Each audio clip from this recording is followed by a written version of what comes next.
Ore, kush është kjo Dua Lipa, që ne e konsiderojmë si këngëtare të famshme, gjysmë lakuriq që duken mbathjet kur vallëzon, ka vendosur të bëjë një kritik për zonat e mbrojtura Dua Lipa.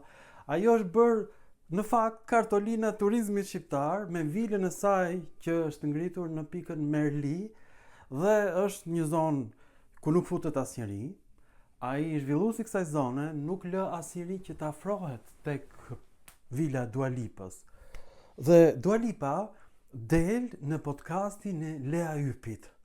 Pra, dy putanat më të mëdhaja të territoreve shqiptare bisedojnë me njëra tjetrën, ndërkohë që menjëherë mbas intervistës në podcastin e Lea Ypit, Dua Lipa heq të gjitha fotografitë e saj nga vila e Ksamilit që ka. Dua Lipa është një njeri kaq i neveritshëm që ta dini ju, sa që në vend që të qaj për fëmijët e Kosovës, që u vran nga serbët, pra janë vrarë mbi 70.000 shqiptar, asaj vjen keq për fëmijët e Palestinës, sepse merr lek nga shejkët arab. Jo se i plasi shumë për fëmijët e Palestinës asaj. Dua Lipa bëri një martesë me dashnoren e 17 që ka, dhe martesa e saj ishte në Palermo të Sicilisë. Dhe e kanë sharë si kur të ishte një evgjite dhe i kanë dhënë një gjobë 500 euro Dua Lipës për shkak se dasma e saj zgjati 3 ditë dhe 3 net, gjë që s'ka ndodhur ndonjëherë në Palermo të Sicilisë, dhe i kanë bërë fletrufe. Bashkia e qytetit ka bërë fletrufe anglisht-italisht, ku shkruhet: Dua Lipa, sheshi nuk është prona jote e gjumit, dhoma jote e gjumit, po nuk ka fyri më të rënd, nuk ja kanë bërë as atyre gabelve me cule dhe me dajre një fletrufe të tillë, si ato dacibaut e mëdha kineze. Po kulmi është që Lea Ypi, që kërkon të bëhet kryeministre e Shqipërisë, është zgjedhur nga shërbimi sekret britanik, sepse Britania urren Edi Ramën për një arsye shumë të thjeshtë. Edi Rama, për t'i që bërë qefin qeverisë italiane dhe Melonit në veçanti, hap kampin e Gjadrit për refugjatët që vinë nga Afrika, se kishte shumë Italia dhe nuk i përballonte dot.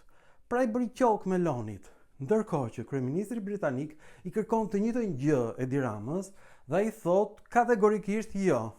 Atëherë fillon sulmi ndaj azilantëve shqiptar në Angli. Është një sulm në të gjithë shtypin anglez, sikur ne të ishim raca më e poshtër në botë. Pra nuk merren me pakistanezët, nuk merren me indianët që kanë mbytur Anglinë, 1 në 4 veta është me origjinë aziatike dhe afrikane në Angli, por merren me 2.000 shqiptar. Ne kuptoni apo jo? Tani në Poloni është ngritur një institut që quhet Instituti i Vlerave Kombëtare. Dhe që bën ky institut? Në momentin që një gazetar bën një artikull të keq për polakët në Angli kryesisht ose në Gjermani, ky institucion e hedh në gjyq për mbrojtjen e vlerave kombëtare të polakëve. Kuptohet që ka hajdut polak, çek, rus, kudo, por ky institut nuk të lë. Pra, sidomos në rrjetet sociale, po shkruhet diçka kundër polakëve, ti bësh më njëherë objekt i këtij instituti. Edhe në Shqipëri duhet ngritur një institut gjoja, i pavarur, kuptohet që financohet nga qeveria, jo diskutohet. Instituti i pavarur që mbron vlerat e shqiptarëve që mos të shahen më në shtypin anglez.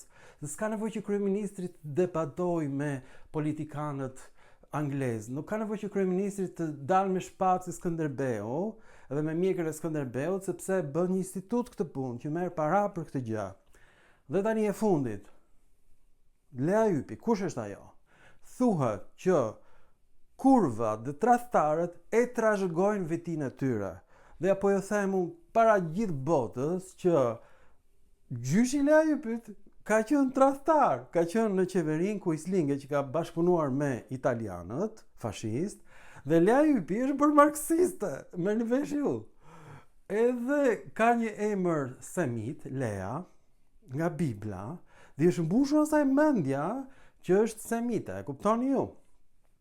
Por shqiptare, është mbushur mendja që gjyshi i saj ka rënjë greke, s'është e vërtet. Janë edhe gjyshi shqiptar, por ashtu është mbushur mendja e saj, çfarë i bësh njeriu kur të mbushet mendja si peshku me ujë, Si ta heqësh ujë, do të heqësh dhe trurin e peshkut.